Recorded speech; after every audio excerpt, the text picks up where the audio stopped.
আজকের আয়োজনে থাকবে 1 বছর থেকে 2 বছর পর্যন্ত বাচ্চাদের সকালের খাবার অথবা রাতের ডিনার হিসাবে এই খাবারটি বানানোর জন্য আমি প্রথমে নিয়ে নিয়েছি একটি সেদ্ধ ডিম, একটি গাজর সেদ্ধ করে নিয়েছি, আর নিয়েছি একটা বড় সাইজের আলু, তার অর্ধেকটা সেদ্ধ করে নিয়েছি। আর ডিমের কুসুমটা আমি বের করে নিচ্ছি, মানে ডিমের যে হলুদ অংশটা হয় সেই হলুদ অংশটা এখানে বের করে নিচ্ছি। ডিমের হলুদ অংশটা কাঁটা চামচ দিয়ে ভালো করে ম্যাশ করে নিচ্ছি। এবার ডিমের কুসুমটা ম্যাশ করে নেওয়া হয়ে গেলে ওই কাঁটা চামচের সাহায্যে গাজরটাকেও ম্যাশ করে নিচ্ছি। গাজরটা ম্যাশ করে নেওয়া হয়ে গেলে নিয়ে নেব ওই আলুটাকেও ম্যাশ করে। এখানে 3টে জিনিসে আমি ভালো করে কাঁটা চামচ দিয়ে ম্যাশ করে 3টেকে একসঙ্গে মেখে নেব। ডিমের মধ্যে রয়েছে প্রোটিন। ডিমকে সুপার ফুড বলা হয়। প্রোটিন ছোট থেকে বড় সবারই খুবই প্রয়োজন। ডিমে রয়েছে প্রচণ্ড পরিমাণে ফ্যাট, বাচ্চাদেরকে হেলদি করতে অনেকটাই সাহায্য করে ডিম।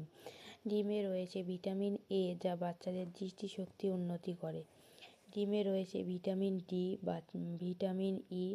বেবিদের ব্রেকফাস্টে একটি ডিম, ব্রেকফাস্টে অথবা ডিনারে একটি ডিম রাখলে বেবিদের সারাদিনের যে পুষ্টির চাহিদা বা ফ্যাটটাও অনেকটাই বেড়ে যাবে, পুষ্টির চাহিদাটাও পূরণ হয়ে যাবে। প্রত্যেক দিনে বাচ্চাদের খাদ্য তালিকায় একটি অথবা 2টি করে ডিম রাখতেই পারেন। ডিমের কুসুমের মধ্যে আরও বেশি পরিমাণে ফ্যাট রয়েছে। সব কিছু একসঙ্গে ভালো করে মেখে নিয়ে এখন চলে যাচ্ছি চুলায়। চুলায় একটা কড়াই বসিয়ে দিয়ে এখানে 2 চামচের মতো ঘি দিয়ে দিচ্ছি।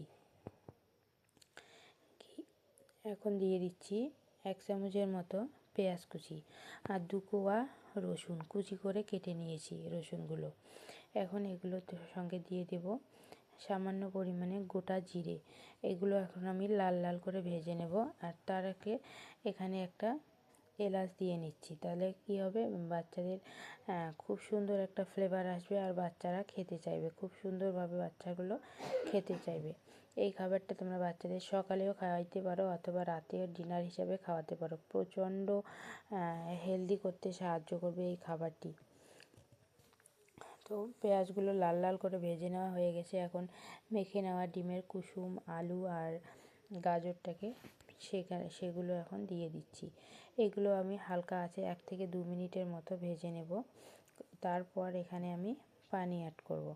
এগুলো কিন্তু হালকা আঁচে ভেজে নিতে হবে, তাহলে কী হবে, ডিমের যে একটা আষ্টে গন্ধ আছে সেটা দূর হয়ে যাবে, আর ঘিয়ের যে একটা খুব সুন্দর ফ্লেভার আসে সেটা এই খাবারের মধ্যে ঢুকে যাবে এবং বাচ্চাগুলো যখন খাবে তখন খাবারটা থেকে খুব সুন্দর একটা ফ্লেভার বের হবে, বাচ্চাগুলো খুব সুন্দরভাবে খেতে চাইবে।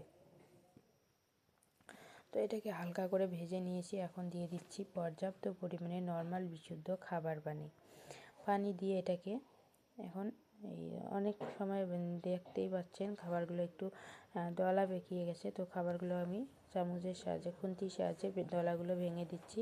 এখন দিয়ে দিলাম স্বাদ মতো লবণ, হলুদ গুঁড়ো, আর দিয়ে দিলাম হাফ চামচের মতো ভাজা জিরের গুঁড়ো দিয়ে এই যে আলু ডিমের কুসুমটা আমার দলা বেঁকিয়ে গেছে সেগুলো আমি ভেঙে ভেঙে খুব সুন্দরভাবে রান্নাটা করে নেব। এগুলো প্রায় আমার হয়ে এসছে। যার বাচ্চা যেরকম ঘনত্ব খেতে পারে তাদেরকে সেই ঘনত্ব বুঝিয়ে নামিয়ে দিও। আমি এরকম খাবারটা একটু শক্ত করে নামিয়ে নিয়েছি। আমি আমার মেয়েকে এই খাবারটা রাতের ডিনার হিসেবে সার্ভ করেছি। মেয়ে কিন্তু ভীষণ পছন্দ করেছে খাবারটি। তোমরা একবার বাড়িতে ট্রাই করে দেখতে পারো। আজকের ভিডিওটি এখানেই শেষ করছি। যারা শেষ পর্যন্ত আমার ভিডিওটি দেখলেন তাদেরকে অসংখ্য ধন্যবাদ জানিয়ে ভিডিওটি শেষ করছি। প্লিজ সবাই চ্যানেলটি সাবস্ক্রাইব করে পাশে থাকুন।